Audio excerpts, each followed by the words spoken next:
चलिए अब बढ़ते हैं आगे और एक और जो है एंटरप्रेन्योर को अपने साथ चर्चा में शामिल करते हैं। मुझे खुशी हो रही है जिनोवेशन की सीईओ और फाउंडर अनुरिता दास को अपने साथ चर्चा में शामिल करते हुए। Anurita, thank you so much अपना कीमती समय देने के लिए। और सबसे पहले आपके बिजनेस के रीसेंट अचीवमेंट से ही शुरुआत करते हैं। क्या कुछ हासिल किया है? काफी न्यूज में रही है आपकी कंपनी। तो इस साल हमने हमारा जो फर्स्ट राउंड ऑफ इन्वेस्टमेंट है वो क्लोज किया है, जो कि 6 मिलियन यूएसडी और वैल्यूएशन पे क्लोज हुआ है। और हम जाइटेक्स पे भी गए थे जिसमें हमने first place in women in tech achieve किया था। और इस महीने पे हमने फोर्ब्स का जो सिलेक्ट 200 स्टार्टअप्स पे भी सिलेक्टेड हुए हैं। जी, काफी बेहतर अनुरिता। अब जरा अपने बिजनेस के बारे में बताइए, स्टार्टअप के बारे में। शुरुआत कैसी हुई? क्या सोच थी इसके पीछे? तो हमने जब ये स्टार्टअप को शुरुआत किया था विच वाज इन 2021, इसका इनकॉर्पोरेशन दिसंबर 2020 पे हुआ था, पर 2021 में इसका शुरुआत हुआ। तो वो जनरेटिव एआई के जो इस वेव थी इसके पहले का टाइम था। पर जब स्लोली जनरेटिव एआई का जो वेव है वो चालू हुआ, it was mainly focused on consumers. जो B2C का जो कंज्यूमर है, इन कंज्यूमर, सभी सॉल्यूशंस उसमें ही फोकस्ड था। हमने एक गैप नोटिस किया जो कि मिशन क्रिटिकल सिस्टम्स पे था, कि मिशन क्रिटिकल सिस्टम्स और हाई स्टेक एनवायरनमेंट का जो सॉल्यूशंस है जिसमें भी एआई बहुत इम्पोर्टेंट चेंजेस और ट्रांसफॉर्मेटिव चेंजेस क्रिएट कर सकता है, उसमें एआई का इम्प्लीमेंटेशन, स्पेशली जेन एआई का इम्प्लीमेंटेशन बहुत ही ज़्यादा कम था। तो इसका जो डिमांड था वो हमारा जो एयरोस्पेस डिफेंस का जो क्लाइंट बेस था उससे हमने बहुत ही सुना था।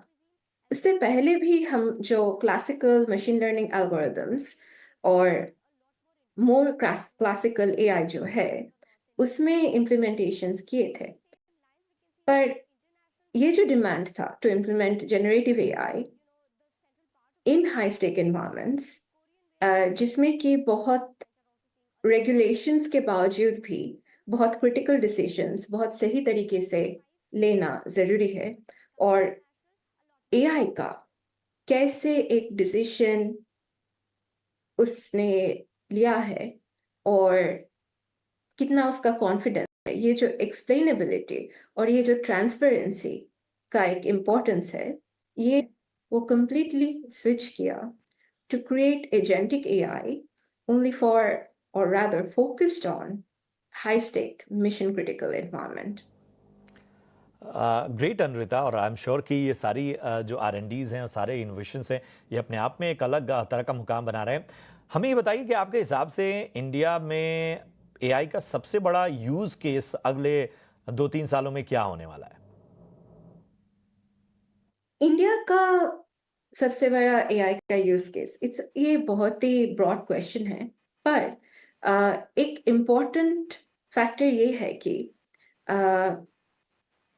हमारा जो पब्लिक सेक्टर है ये सभी समय it's struggling to cater to the population. हमारा जो पॉपुलेशन है इसमें क्वालिटी सर्विसेज प्रोवाइड करने के लिए एक सभी समय एक स्ट्रगल है, जिसको एआई गैप कर सकता है, इस गैप को क्लोज कर सकता है बहुत ही अच्छी तरीके से। क्योंकि इसका जो इंटेलिजेंस है, एआई का जो इंटेलिजेंस है, ये बहुत ही स्केलेबल है। which means, for example, in cases of healthcare,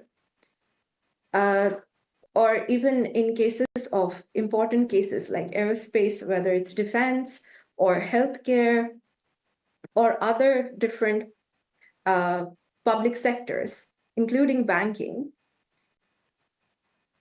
हमारा जो आम इंसान का जो एक्सपीरियंस है, it can be completely transformed with the implementation of AI in all of these areas. बिल्कुल। और चलिए, आप चूंकि यंग वुमेन एंटरप्रेन्योर्स के लिहाज से मैं जानना चाहूँगा कि किस तरह की जो है आपने टेक स्पेस में अपनी जर्नी में टफ फेज देखें या चुनौतियाँ जिनको आप सामने रखेंगे।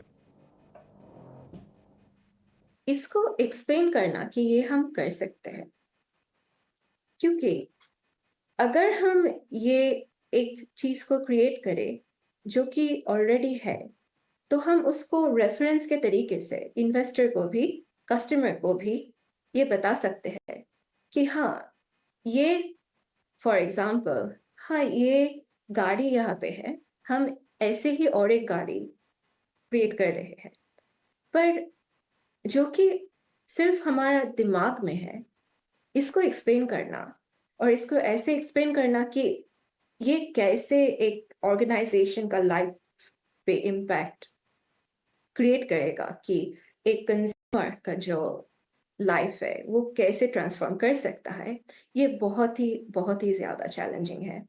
क्योंकि जो नहीं है, उसका फ्यूचर एक्सप्लेन करना, उसका पोटेंशियल एक्सप्लेन करना और उसका फ्यूचर समझ के उस पे इन्वेस्ट करना और उस स्टार्टअप को बिलीव करना and buying the product. I am not just saying it's the investor, क्योंकि at the end of the day जो हम पे सबसे ज़्यादा भरोसा करते हैं वो कंज्यूमर्स ही है, whether that consumer is एक इंसान और एक ऑर्गेनाइजेशन। इन आवर केस वो ज़्यादातर